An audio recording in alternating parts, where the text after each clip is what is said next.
What's up, everybody? Top of the evening, top of the morning, wherever you are. Sunday Sessions, episode 43, where I deliver tons of information to help you scale out your e-commerce business. My name's Eric Castellano. Super excited to be here.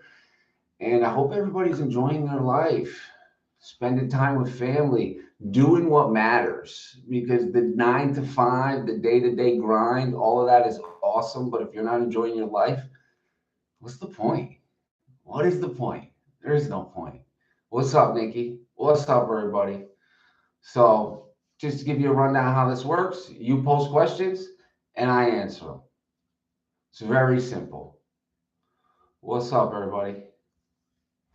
What's good? What's good? What everybody got going on today? I just had some calls. I got another call in about an hour, and then I'm going to go pick up some gardening supplies because I got some plants I got to plant on my balcony. You heard?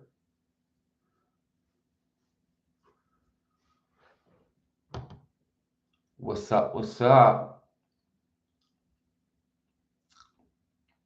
Need a holiday? No, I don't need a holiday. I'm going to actually. Oh, let me give you a rundown of the calendar that's happening. So, we will be in Austin for SellerCon. I think it's June. It's the first and the second of the next month. What's the next month? May, June. First and second of June will be in Austin at SellerCon. So we'll probably do a meetup out in Austin. And then at the beginning of August, we'll be in Chicago at Ecom Summit.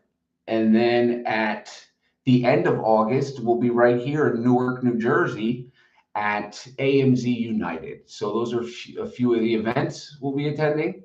And I encourage you to get to the events, right? A lot of magic happens at events. It gives you the opportunity to network with other sellers, learn what's working and what's not, so you can immediately implement those things into your company.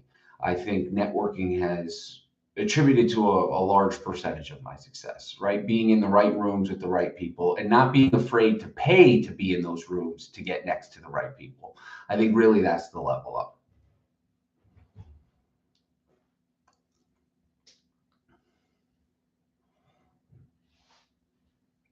Yeah, so Nikki asked Eric, can you talk about gray market goods and how to avoid them? A lot of distributors don't want to give away their supply chain documents because it will show who they are buying from. So I've never met one distributor, Nikki, who's wanted to give their supply chain documents. So it's just part of the game, man. At the end of the day, right? It's you build relationships with preferably reputable companies and you purchase their products to resell on Amazon. As far as figuring out which ones are gray markets or what we call diverters, right? It's challenging to do so. And whether they're diverter, gray market, legit, nobody's giving you their supply chain invoices. It's just impossible to get. So we operate business as usual. We just continue to purchase the products. And then when we deal with those account health issues where Amazon's asking for supply chain, our supplier, unfortunately, we just don't submit that documentation. First of all, it's not good for business. My suppliers don't want me giving away their suppliers. That's why they don't give me the information. So, Nikki, it's just part of the game, man. Yeah, this is another great question. So Paul asked, I'm currently doing mostly OA, which I'm sure a lot of you are currently doing right now. 402,000, congratulations, in the last 12 months in sales. Would I recommend pivoting to wholesale or a hard shift? I would recommend the pivot. A hard shift into any new business model just doesn't make sense because your sales are going to drop. Right now, you have a system in place that's generating $400,000 a year in sales revenue. You don't want to stop that. You want to continue that. So what I would do is allocate a percentage of my time, let's say 20%, 25% of my weekly time, allocate that initially into building wholesale relationships. This will get you some skin in the game. This will get you some momentum because you're not going to be able to make the full transition overnight. For us, it took about 18 months to make a full transition from retail arbitrage to wholesale. And for a lot of people, it's going to take some time. So, Paul, I encourage you to start now. So 6 months from now, you're in a much better position and you'll have a smoother transition from OA to wholesale.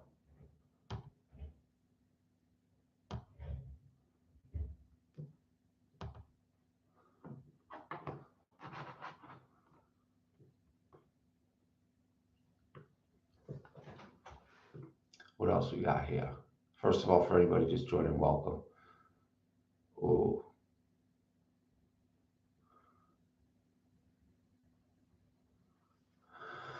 So for buy box suppressed listings or lost buy box ASINs, what are we doing with those? So first thing you always want to do, if a buy box is suppressed, if you pop into Seller Central, it will give you the recommended price on manage inventory. That's the price they suggest listing it at. So we usually will try to match that price. Also, something else you can do is search the UPC on Google.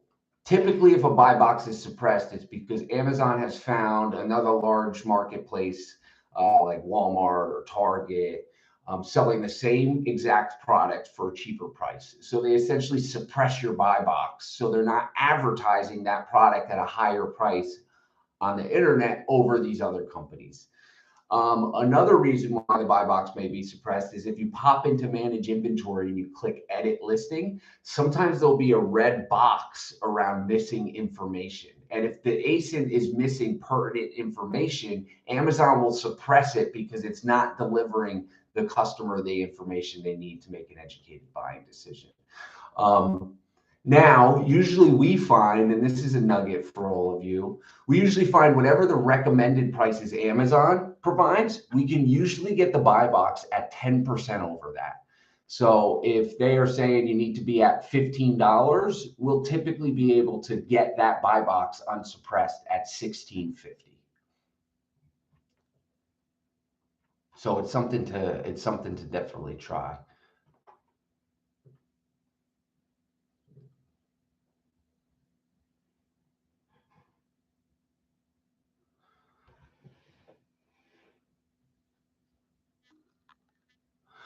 What do you think about Amazon lending as a smaller seller? They offered me 7K, but at like 15%. Yeah, so 15. First of all, Amazon lending was a huge driving factor for our business early on.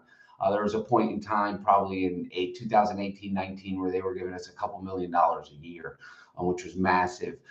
So I encourage people leveraging Amazon lending, but a 15% is way too high for the 7K, 15%. I would deny that, and usually they'll come back with a lower interest on that loan. So I would not take that loan. I would deny that loan, and I'd give it a couple weeks, and most likely they're going to decrease that interest rate. And also, the only way to get larger loans from Amazon is to start taking them, right? But you don't want to go taking loans at 15% unless your margins are crazy, which I would imagine if you're in the OA or RA or wholesale space, your margins aren't even crazy. And even if you're in the private label space, after advertising and shipping from overseas and coupons and lightning deals and all of that, your margins aren't phenomenal either, right? So it's like 15% on a loan or a credit limit is pretty high.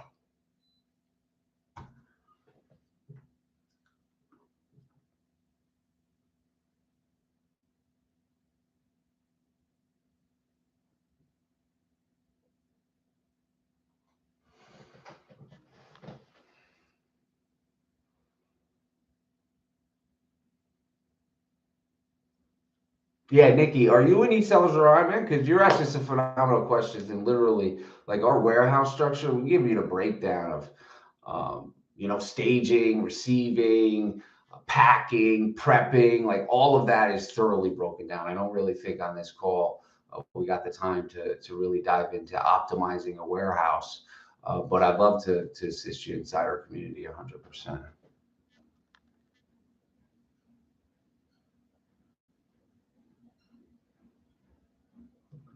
What else we got here? So this is a great question. Telegram wholesalers.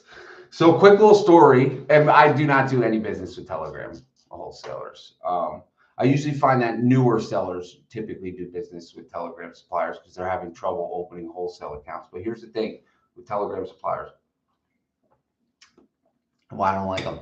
A guy in my community just yesterday had a phone call with Sebastian. His account got suspended. Why he gets suspended?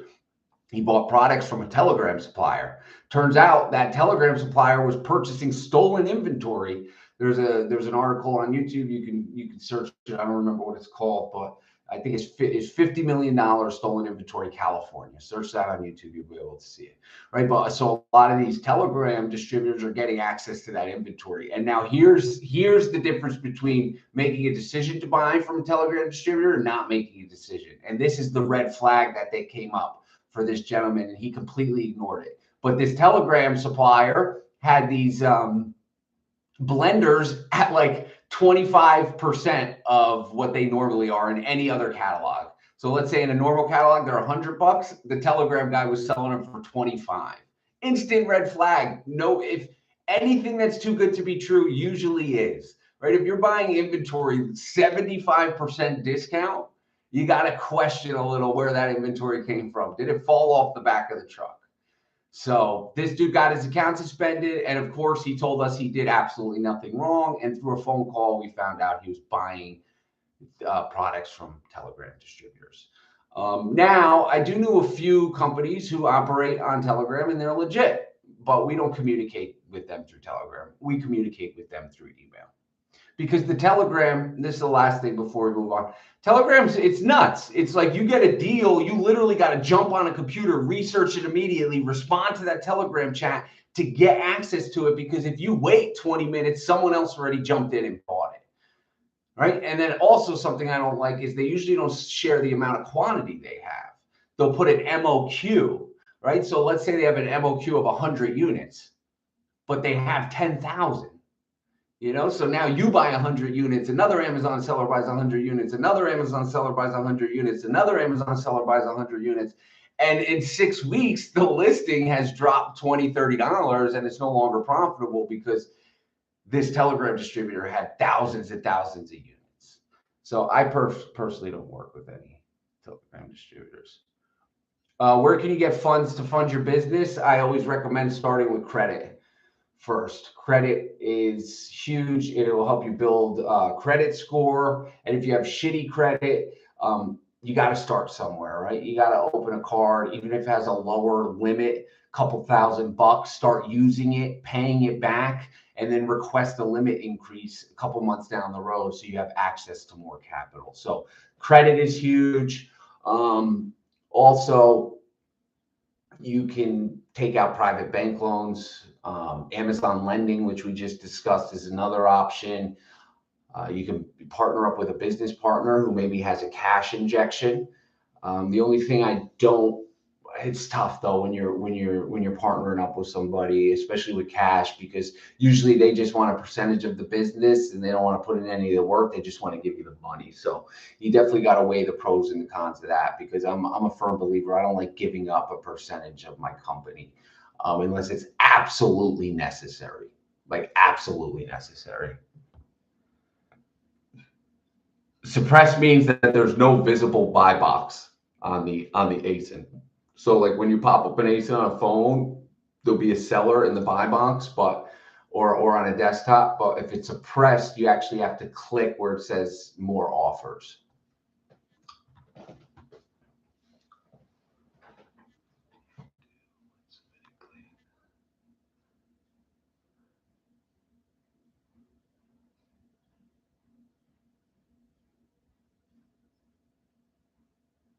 Yeah.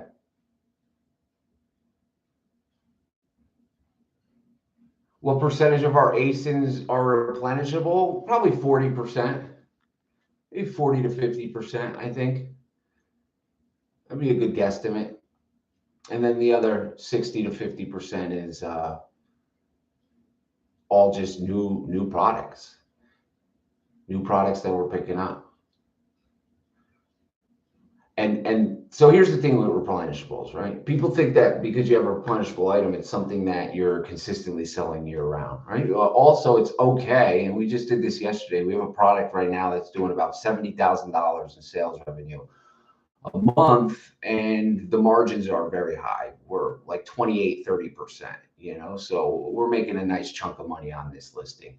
But now all of a sudden the offer count tripled. So it went from like 10 sellers to 30 sellers, and our margins dropped from like a 28% to like an 8%, right? So yeah, this has been a replenishable product for us for about 9 to 10 months, and we've been consistent with it.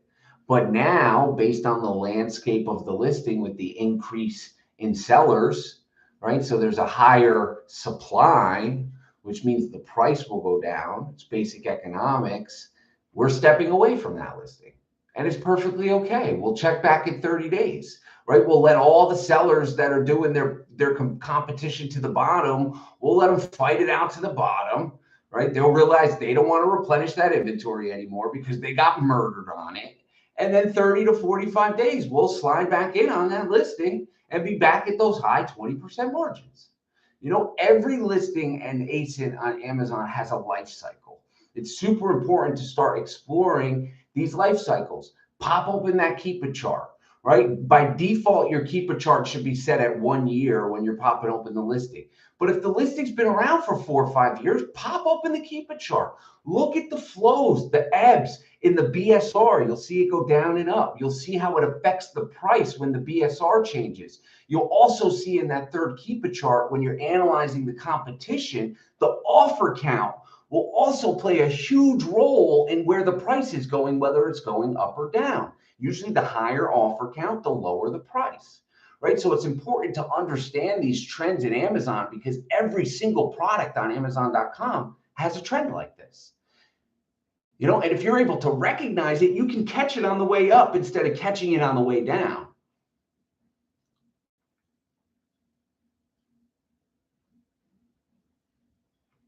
No, I'm seeing all these questions. This is live right now. This is live right now. I'm just picking and choosing what questions I want to answer. Some of these are like full videos in themselves. This is like a Q&A, you know, one-off questions. But we're going to get over here to, where was it? It was something about paying yourself. Managing cash flow and paying yourself. Been tough. Can I feel like I'm not making enough money at times since I'm not seeing it in my pocket, but in reality, I'm profitable.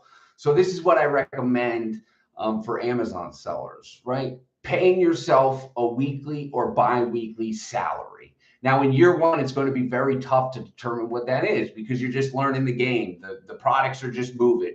And usually what I suggest, if you're just getting started on Amazon, I hope it's not your only form of income, right? So you're not taking cash out of the business to live off of, especially in the first year. The more you can reinvest into the company, the quicker it will grow, right? So after year one, who asked that question? Adam or Adrian? Adrian. So the quicker in year one, you'll have that data, right? And then you'll be able to analyze it on a monthly, quarterly basis, and you'll have an understanding of how much profits you're making, right? Because you'll know your expenses. You'll know the money that's coming in from your disbursement checks from Amazon. And then it's just basic math of subtracting your expenses from your gross profits, and then you have your net profit dollar amount. And then taking that number and deciding, hey, out of this net profit dollar amount, I'm comfortable taking out of my business, paying myself $1,000 a week, right? And you set that number, and it's essentially payroll, right? So it's calculated into the business. And then you continue to analyze those numbers. And what we like to do is set a salary for ourselves. And then at the end of the year, based on the performance of the company, we take what's called a draw, right? Because at the end of the year, you're going to have a much better understanding of the actual profits that you made, right? Because you got to pay taxes, you maybe give your employees some bonuses, whatever the case may be. But at the end of the year, your CPA is going to put together some information, really giving you the transparency into your company to know exactly how much money you made, right? So I recommend paying yourself a salary to put money in your pocket. And then at the end of the year, taking a draw against the total profits in the company. That's how we do it.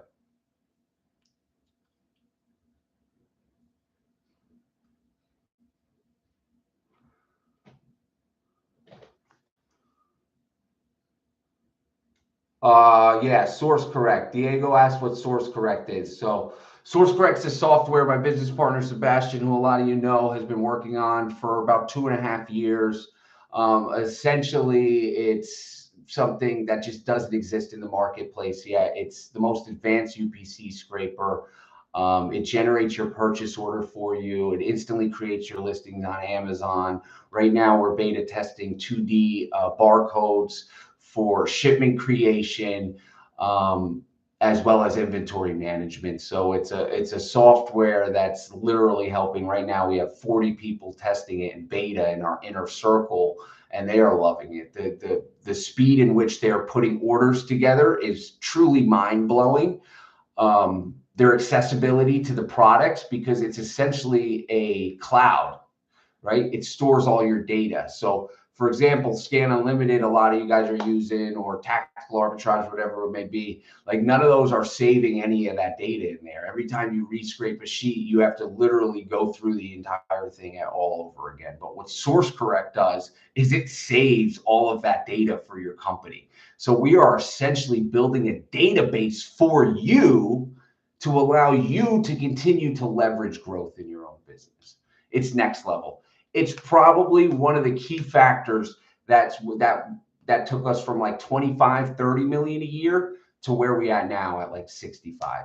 It literally doubled our business in the efficiency and the way it helped us purchase products. So it's a game changer.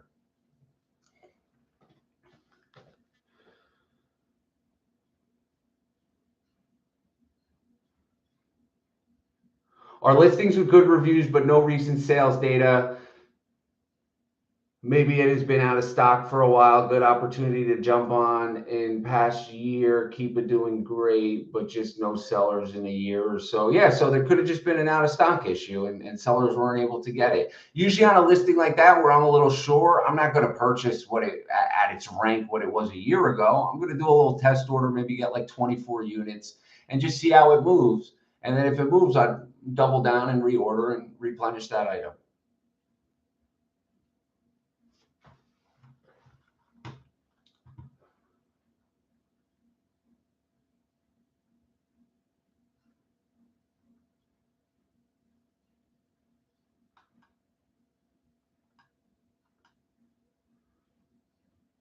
Yeah, Sunday sessions on a Saturday. My Haley, she does all my video editing. She's been giving me shit. She's like, Eric, you're not giving me enough videos to edit. So I'm really doubling down. So we're doing Sunday sessions on a Saturday. You heard? Oh, this is a great question. This is a huge topic in our company. We actually have entire hour meetings about this, especially in the past couple weeks. But how do you liquidate inventory that's sitting too long, right? So say you got some inventory, it's been sitting in Amazon, you sold a little, you made some money, and now the rest of it, whether the category disappeared, the category node, and you've tried updating it and you can't, so it's not selling, the competition's too high, the price has dropped, whatever the case may be. We're literally analyzing these products individually, and we're documenting a few things. So the first thing you want to look at when you're analyzing a product and making a decision to look at to liquidate, first thing is 365-day profit. How much money have you made on it in the past 365 days? Because it's very common that you expand that 365-day view and you made $4,000, and now you got 20 units left that you got to lose $3 on, and you're so stuck on the $3, but because you didn't expand it into the big picture, you realize you're still making like $2,950 after you liquidate those last 20 units. So a lot of sellers, they usually don't look at the full picture to be like, wow, this is actually a really good product. It's just the tail end of the inventory I got to drop for a loss. But when I look at the big picture, I'm very profitable, right? So we're first analyzing 365-day profit. Then what we're analyzing is the loss, right? What's the calculated loss at the listed price? Say you got 100 units and I'm losing $5 every time I sell it. So the loss, if I was to sell through that inventory, would be $500, right? So now you got your 365-day profit. You got the cost if you were to liquidate the inventory. And now the third number you got to figure out is what's it going to cost me to remove this item? So if you go to Seller Central and you search removal order fees, they'll give you a breakdown. Keep in mind, removal order fees have gotten very high. They doubled in the past year. So if you're trying to remove a 10-pound product, you're talking at like an $8 to $10 removal order fee, which is crazy. That is ridiculously high, right? So you got to analyze that as well, because Now you have 365-day profit. Then you have the loss at the current price. And now you have the removal order fee. So we said what? You were losing $500 if you sold through. And let's say the removal order fee is $10 and you got 100 units. So if you remove it, you're losing $1,000, right? Because then what are you going to do with the inventory when it gets back to your house? So like we're running these numbers before we're just liquidating inventory, right? I want to know what the best decision for my company is to keep the most of my profit, right? Without wasting tons of time trying to figure that out. So we created an Excel file for that, right? We fill it out. And then what we do is once a week, we pop in and we review these products with our buyers because our buyers are the ones who purchase them. They need to know why their products aren't selling. So we pop them open and we analyze them together to train them to make educated, better buying decisions in the future.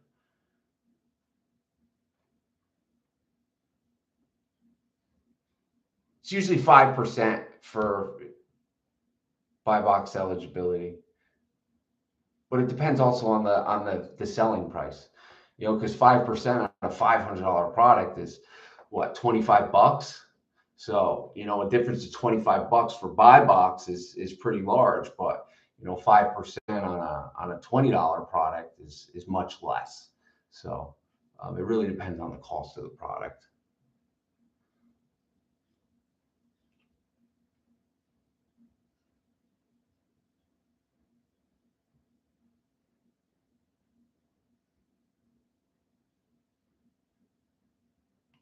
The 3 events that are coming up that I'll be attending: SellerCon in Austin. It's on the beginning of this month, 1st and 2nd.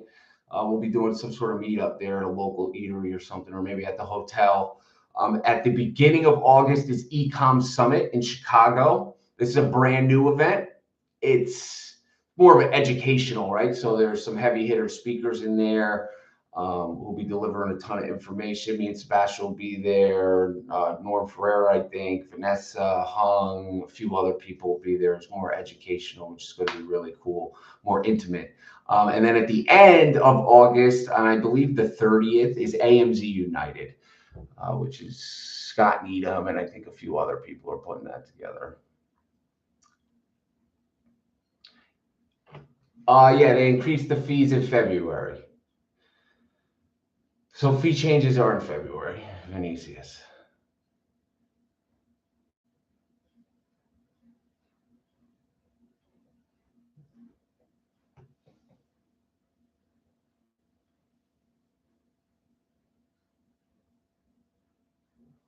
Yeah, so this is a great question. Would you consider purchasing a replenishable where you are most likely to be the only seller, which is nearly impossible, but not impossible, just nearly impossible, unless you have some sort of exclusive deal or it's private label product. All right, where did that question go? Would you consider purchasing a replenishable product where you're most likely to be the only seller, but you're only making 75 cents to $1, but the item is variation and sells consistently? Depends on the packaging of it, right? So if it's a one label item, then I'm cool taking it on. Because what it will do is drive growth, drive product reviews, drive profits. And it's super easy to package. But if it's a multi-pack and I have to polybag it, I probably would not take that product on, because the time in which it's going to take to package that inventory, I'm best suited packaging products with higher profit margins and profit dollar amounts, or else I'm just wasting my time and spinning my wheels. And then another thing is, like, does it qualify for small and light? There's some things to consider. Are there any discounts that Amazon could provide? Is it a grocery product? Is it a beauty product? So these are all things to consider when making that decision.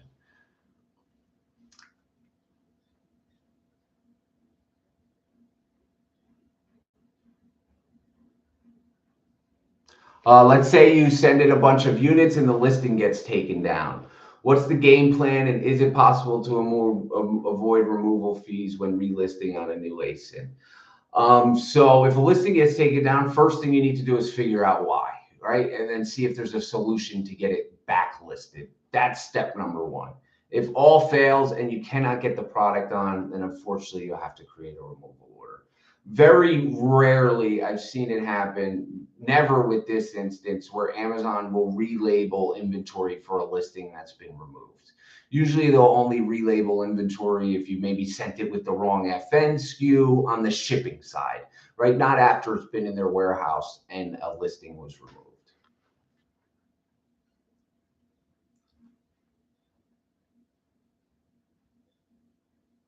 I have no idea how to transfer a seller account identity to a family member. I'm sure Google can help with that. What are your prerequisites for items you have to bundle? So our minimum dollar amount's just a little higher than single sticker items, right? Because we're counting in the time. So for us, it's right around $2 for bundle items. You know, for you, it might be $3.50. It really depends on your production cost per ASIN, what it costs for you to get a product out the door. You know, that's something to consider as well when you're making decisions to buy products that are only making you $1. Let's say right now, based on your expenses and how many orders a month you're sending to Amazon, it's costing you $3 to get one product to Amazon. Then that minimum buying requirement of $1 doesn't even make sense anymore, because before you even package it and send it to Amazon, you're at a loss.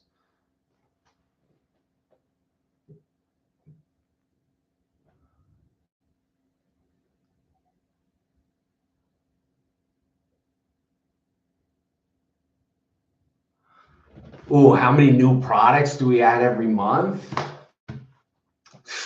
Thousands, man. Yeah, I don't know off the top of my head, but we're adding a lot of new products. A lot. I would say anywhere from 50 to 100 a day.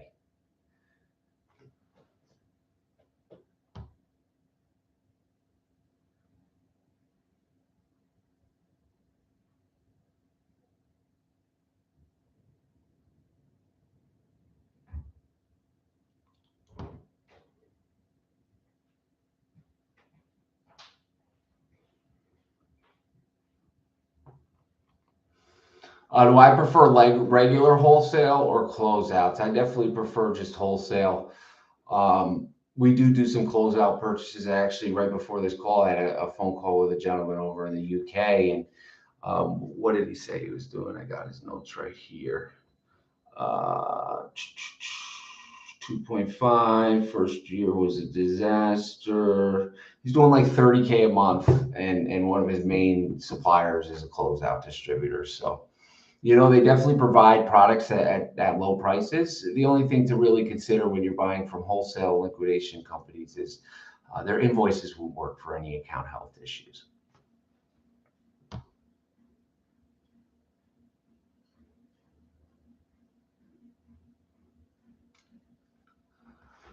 I have 18K and would like to compound this money and reinvest it back into the business every month. Can I start with a prep center? Yeah, you can definitely start with a prep center. A lot of people think just because, you know, people have warehouses on social media that like it's a requirement to have a warehouse to sell on Amazon or to do wholesale. Is absolutely not a requirement. Just a guy about 45 days ago joined our inner circle. He does like $35 million a year. Dude only uses prep centers, doesn't have a warehouse, right? Mainly uses virtual assistants. So a warehouse is definitely not a requirement. And realistically, I wouldn't suggest anybody just go rent one with zero experience on Amazon, because you kind of gotta feel it out first, right? So you know what you're doing before you go investing more into your business. No, Amazon, I'm sure they've asked us to re-verify in the past. My account's been open for like 9 years.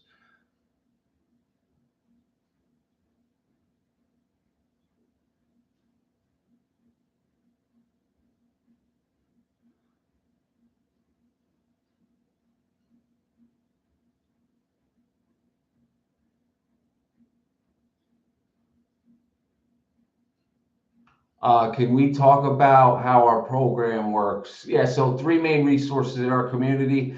First is course content. This is the thorough breakdown of the exact systems and steps I use to train my team, right? My buying team, my warehouse team, my prep team, management. everybody. We give you that information, how to find suppliers, how to understand Amazon listings, get better at reading keeper charts, analyzing the competition, right? Analyzing ebbs and flows in the price, out of stocks, BSR changes, negotiating discounts. That's a huge one. People talk to me all the time. I just saw a question over here. How do you find profitable distributors? I imagine you already have some. You're probably just not leveraging discounts properly. So we teach you exactly all the discounts you can request, what trade shows you could be going to. It's next level. And we're in the process. For anybody who joins 1.0, you'll instantly get grandfathered into 2.0. And then you get access to our private Facebook community, about 800 or so Amazon sellers in there, 10 to 15 questions a day. Very interactive group. I've learned a ton in that group, and I've been selling on Amazon for over a decade, or about a decade. It'll be a decade in July. And then you get 4 months of live weekly calls, right? So not similar to this, because I go into much more detail on those calls, and the questions get a little more time to be answered. This is more of just a general Q&A. But on the live calls, we're able to do screen shares and look at listings and share growth about what you should be doing quarter over quarter to grow your business. And it's a game changer, really. I think if you're selling on Amazon, it's the community to be a part of.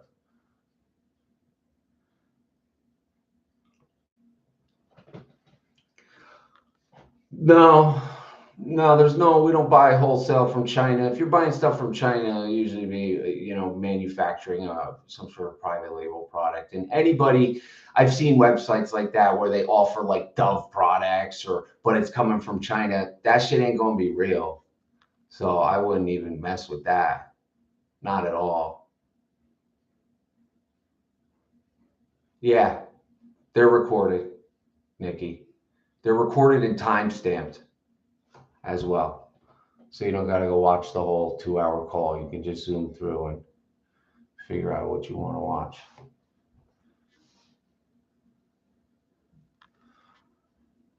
David asked, what would you suggest to do when the buy box is suppressed on a product that has MAP and we can't go below? So once again, this is risk versus reward, right?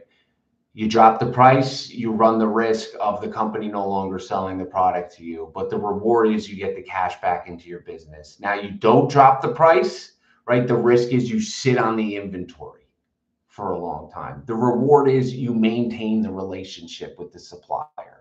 So it's either one of the two scenarios. And typically, if a product is MAP priced, the brand is not willing to do anything to help solve the issue, whether it's editing the listing, lowering the MAP price, then typically we will drop MAP price and break out of the inventory. It's just not making any money sitting there, right? And if the brand's not doing the proper communication, then I'd imagine any other products that they have, they're probably not communicating very well either. So it's like, what's the point? Drop the price, kill the relationship, move on.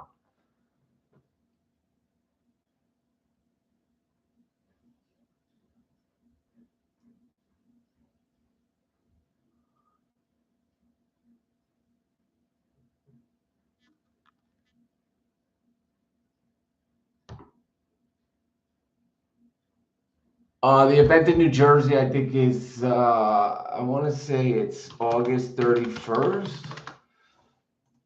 Let's see, amdunited.com. Yeah, it's August 31st, Newark, New Jersey.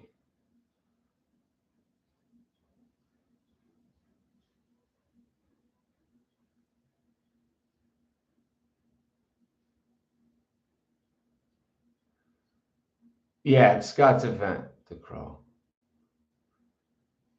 Yeah, the removal fees are crazy.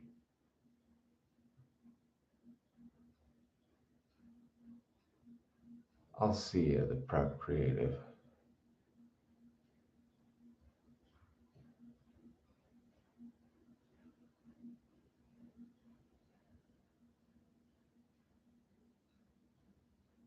Yeah, Henry, I'm definitely considerate. Absolutely. I think it's great, especially local New Jersey. Yeah.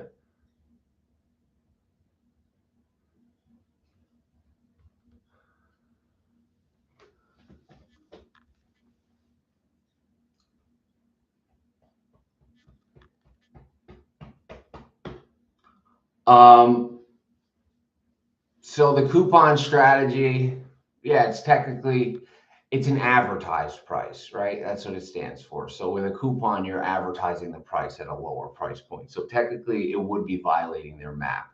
But that's the first thing to do. And I love that you brought that up because sometimes companies won't even realize that there's a coupon on the listing, right? Because they'll see you at the current price and they won't realize that there's a coupon there. So that is a way to kind of navigate initially. So David, try running a 5% coupon. Um, and see how it goes, right? Maybe the brand will reach out, maybe not. And then if you just got to liquidate the inventory, you liquidate the inventory.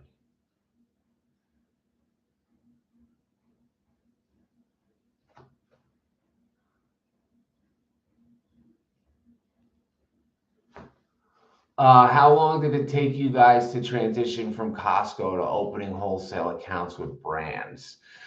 So we did business with Sam's Club, Costco, BJ's for probably 2.5 years before we really got into the wholesale space. And Sebastian went to his first trade show out in San Francisco, and he met I think it was called Hemp Hearts. Might have been Hemp Hearts.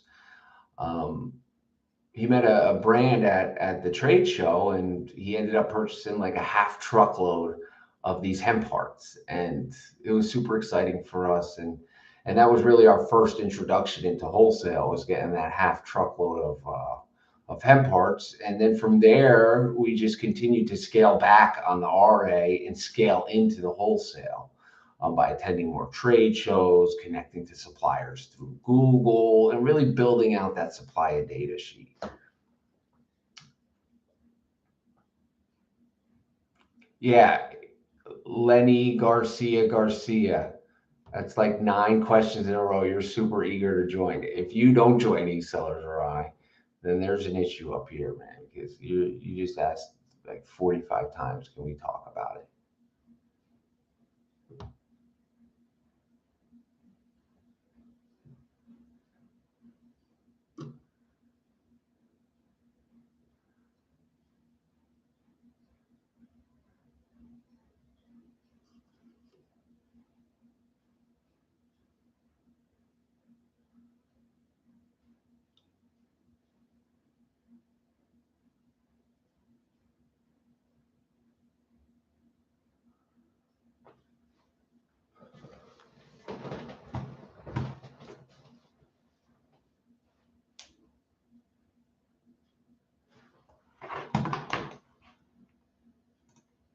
Yeah.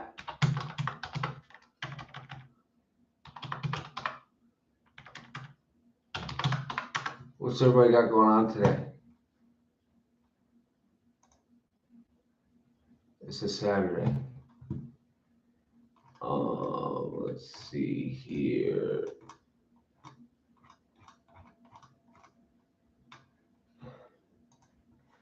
Yeah, Sarah, I just posted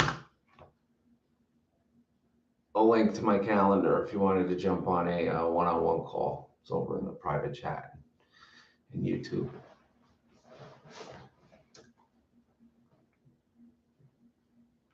Those are like one-off options.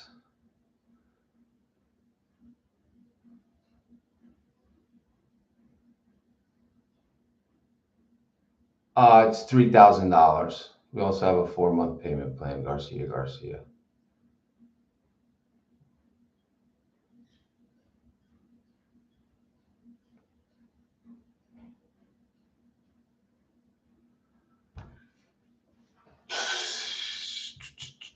How do we get brand approval when they say we don't allow third-party sellers anymore? You're going to have to pitch them, man. You're going to have to convince them that you are a third-party fit for their company, right? And usually what this is for us is what we call a pitch deck.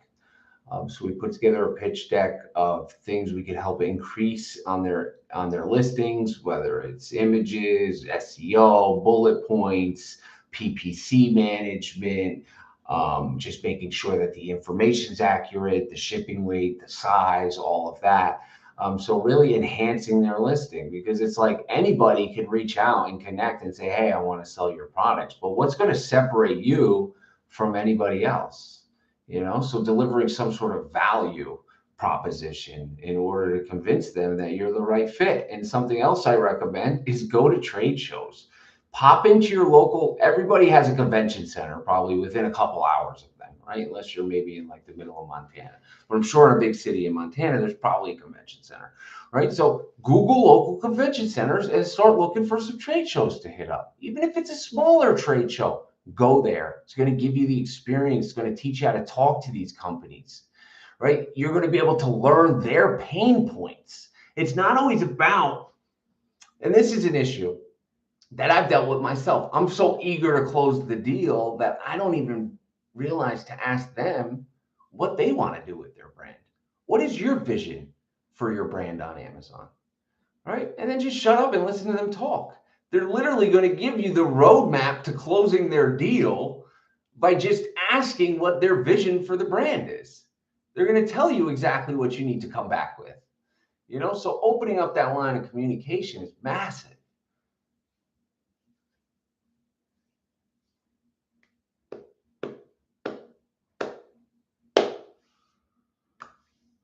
So you can use bank references. So this person's question is if a supplier is asking for references in your company and you don't really have any yet. So you can actually use your bank as a reference, especially if you've been banking with them for a while. And you can use any other account you have net terms with as a reference. So it could be Uline, it could be a UPS account, it could be a Grainger account, Office Depot account, any account that you have net terms with. You can use as a reference, right? And if you don't have any accounts with net terms, the goal would be to start opening some, even if it's a smaller, like a Uline account, right? Or maybe we use a third-party logistics carrier, Unishippers, right? Which is a broker. They have net terms. They give us a net 30. So like that's an account you can add.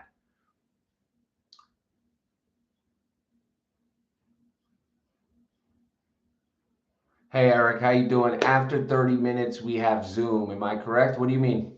After 30 minutes, we have Zoom.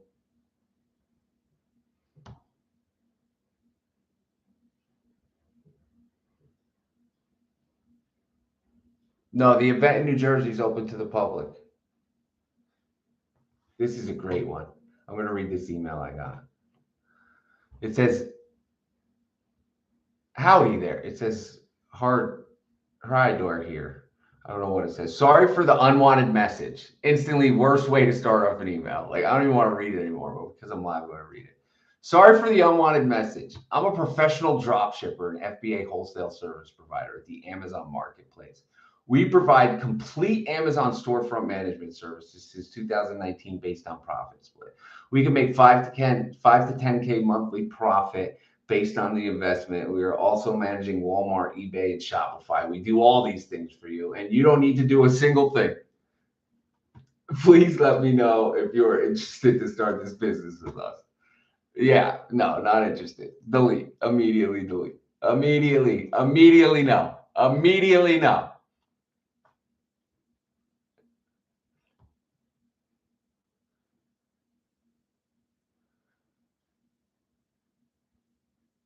Yeah, you want the trade show vendor. No, we considered opening a warehouse in Central America, Central United States, like Indiana, Ohio kind of area, but we just never did. Mainly for one reason, it's either Sebastian or myself would literally have to go live there for multiple months to train the team. Because you can't just open a warehouse and think it's going to operate, right? Like it needs systems, it needs efficient processes, it needs frameworks, it needs management, it needs proper employment, it needs infrastructure. And I think that's one of the biggest mistakes that a lot of new business owners, I'm sure some of you listening now, make in the beginning, right? They treat it like a side hustle. And if you're going to treat anything like a side hustle, you're going to make side hustle money. But if you treat it like a full-time income and you treat it like your baby and you treat it like the things that's going to absolutely revolutionize the rest of your life, right? And allow you to invest in other things and have time freedom and financial freedom and travel the world or maybe invest in that house that you've been waiting to purchase, or pay off that student debt. Like if you want to do that, then you cannot treat it like a side hustle, because side hustles make side hustle money. We're not in this to make side hustle money. Some people are, and that's perfectly cool. And I support that as well. I got a lot of people in my community. They just want to make an extra couple $1,000s a month. That's cool. But for me, that's not what I'm in this for. I'm in this to literally change my life, right? And pull as much cash out of Amazon as humanly possible, invest it into other things, and provide for my family, and also give y'all the right roadmap on how to do it too. Because I've been there already. I've done it. I've been doing it. I'm still doing it. And I want to show you how to do it too.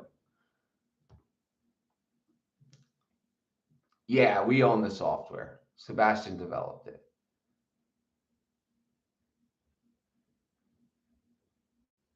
Priya, absolutely.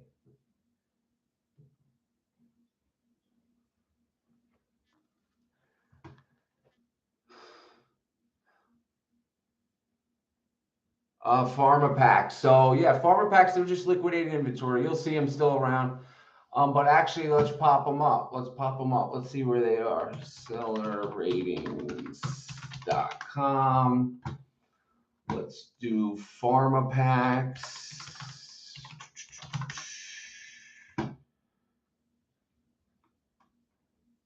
They're no longer an active seller.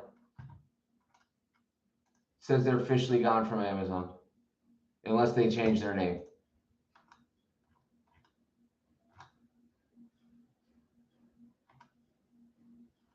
Hold on. I don't think I searched it right. No, I am. Why aren't they showing up? Pharma packs. Yeah, it's very odd. I don't see them. I don't see them anywhere.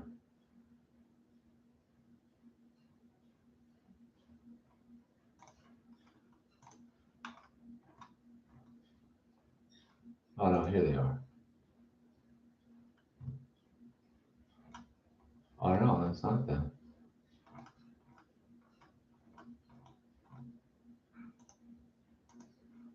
That's crazy. It's crazy. Oh, it's the brand is Pharma Packs. That's why the listing's there. I'm gonna start, maybe on the next live I'll do a screen share.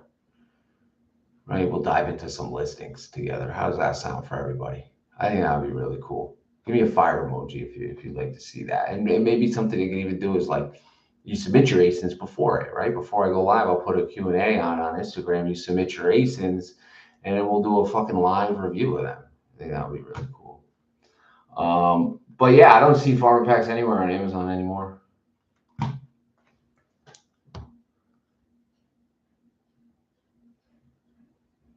Hope this person is watching your story.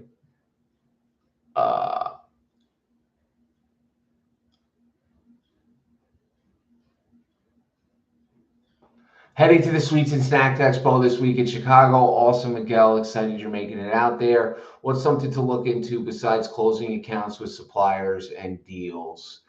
Market research, right? So ask a lot of these companies, because a lot of them are going to give you backlash. It's very common at trade shows.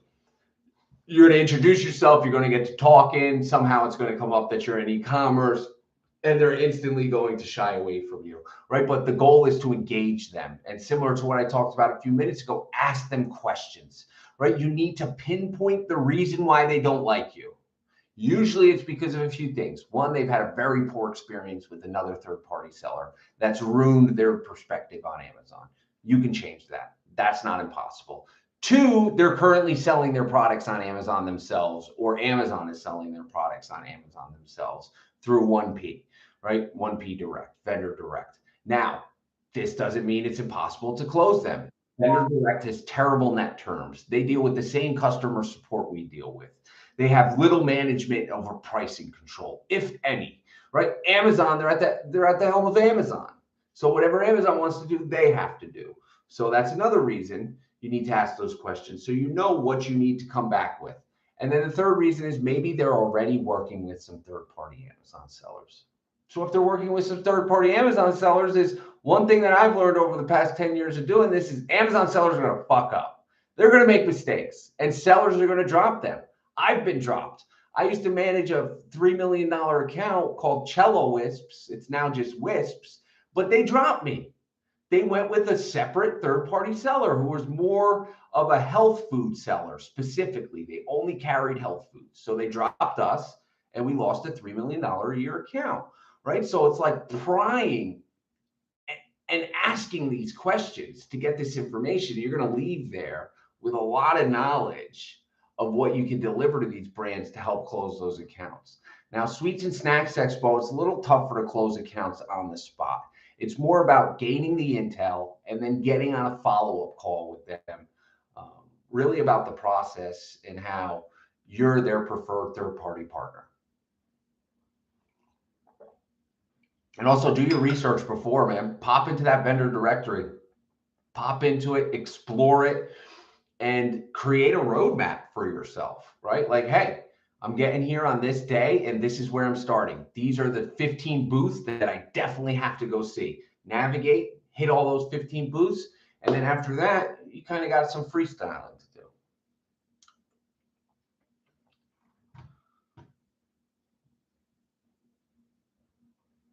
Oh, yeah. That's a great question. Yeah, I actually do. Thanks for reminding me. Yeah, we have a Zoom call at 12:35 p.m. Eastern. So you're talking 20 minutes from now. 12:35. Yeah, 20 minutes from now. I'll be there, man. I'll be there. It's on my calendar. I'm gonna be there. You heard? And then I got one more.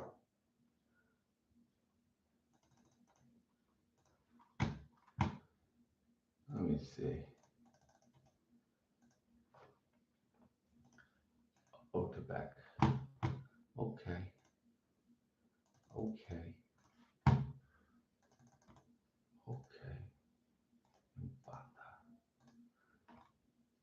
All right.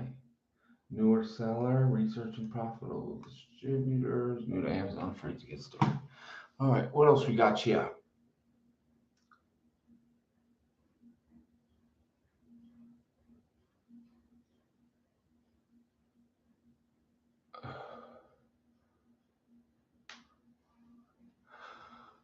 I'm a wholesaler trying to add a product that requires transparency barcode, but the product doesn't have any. How do you go about that? So the only way to get transparency barcodes is for the vendor that manages the transparency account to add your merchant ID on the back end of 2D transparency, which is nearly impossible because the reason why they enrolled their brand in 2D transparency was to get people like you not be able to sell it, right? So it was a way to manage and control their listings. So getting those 2D transparency barcodes is going to be nearly impossible, right? I have some products enrolled in 2D transparency. And if someone reached out to me and said, hey, I'd like to sell your products enrolled in 2D transparency, I wouldn't even respond to the message. I would delete it similar to the message I deleted previously, right? Because what value does that bring to me? It takes away it allocates a percentage of sales to someone else. So unfortunately with 2D transparency, there's not many options. Now, can you connect to the brand and see if they'll give it to you? Absolutely. Are the chances that they're going to happen high? Absolutely not. They're almost non-existent. And we like AZ Insight has a little toggle at the top that lets you know if it's 2D transparency protected, but also something we've realized in the past couple months is that if a product is newly enrolled in 2D transparency, that little flag won't come up. So we've actually made some poor purchases in the past couple months where we've gotten, 100 units of this, 100 units of that. And by the time it gets to us and we try sending it on a shipment, it is then 2D transparency enabled and we cannot.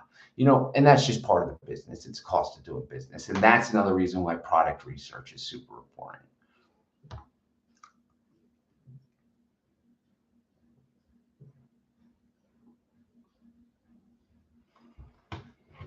Yes, that as well. Scott, make sure you know which are considered meltable too for the sweet candy and the Sweets and Snacks Expo. 100%. You know, we actually we brought on a new brand that I was about to take exclusive. I went and met them. They're New Jersey brand. I went and met them.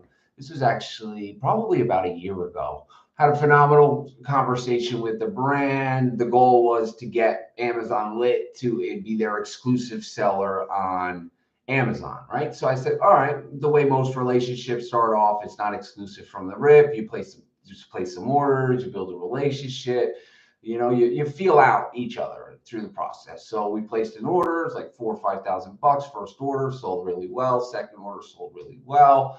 And then April came, and turns out that a lot of their products were considered meltable. So I connected with the brand, and I said, "Hey, I love some documentation." I gave them the prerequisites of what Amazon requires, documenting that it has a flash point greater than, I believe, 150.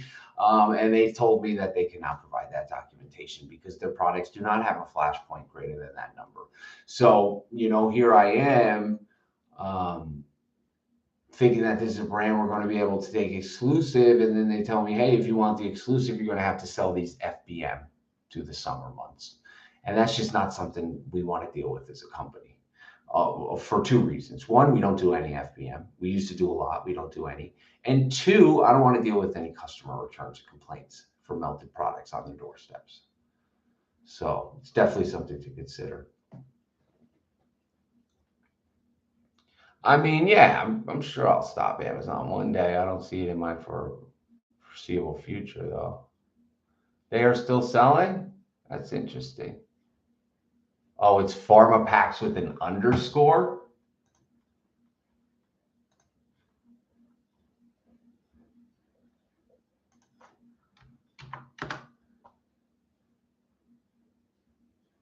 Yeah, it's with an underscore. You are correct. They're ranked number 328 out of the top Amazon sellers, which is crazy considering 9 months ago they were the number one. It's fucking nuts. Just goes to show if you don't innovate, it's crazy. That's wild.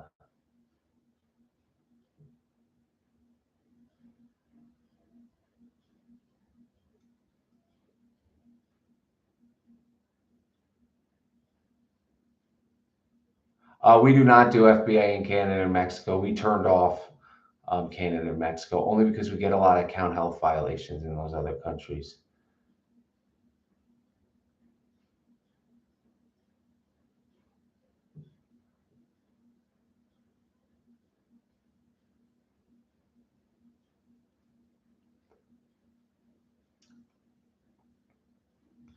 Yeah, the private calls on Monday nights are only for community members.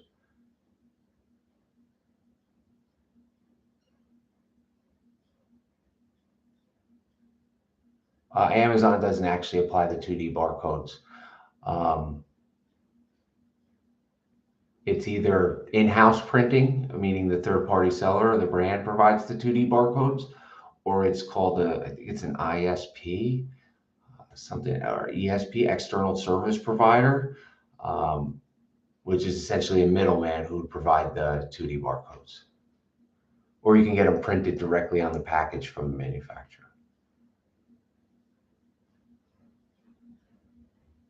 So with FBA missing inventory, if you're 100% sure it was correct and shipped, first you got to wait until the shipment's eligible for reconciliation. If it's not eligible for reconciliation, there's nothing you can do yet. A lot of times sellers get super concerned, oh, my inventory is missing, and then the inventory is reconciled, and all of a sudden it shows up. If it's reconciled and the inventory is still missing, we suggest submitting invoicing as well as any documentation you have from shipping that inventory, preferably with weights on it, right? Because Amazon is going to want to verify that you did in fact send this inventory and that you did in fact purchase this inventory. So what will help solidify that is invoicing and shipping documentation that it was in fact sent.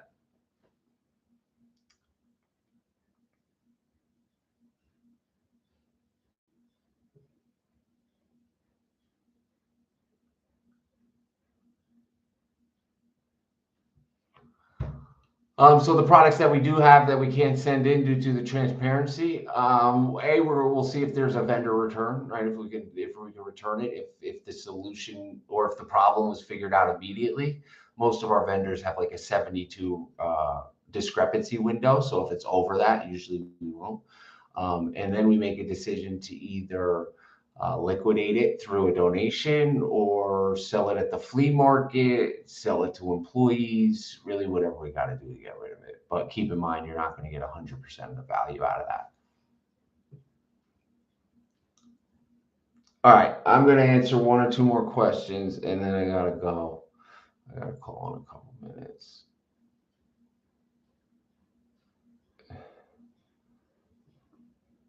I'm actually going to break right now.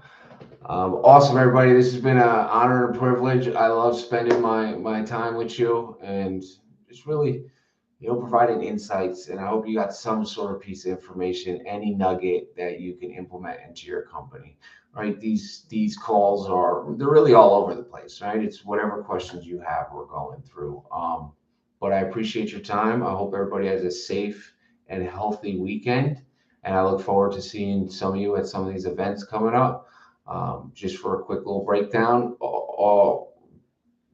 June 1st and 2nd, I'll be in Austin at SellerCon.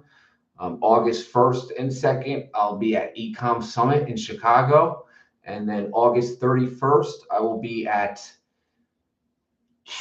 AMZ United in Newark, New Jersey. So appreciate y'all. Have a beautiful night. Stay lit.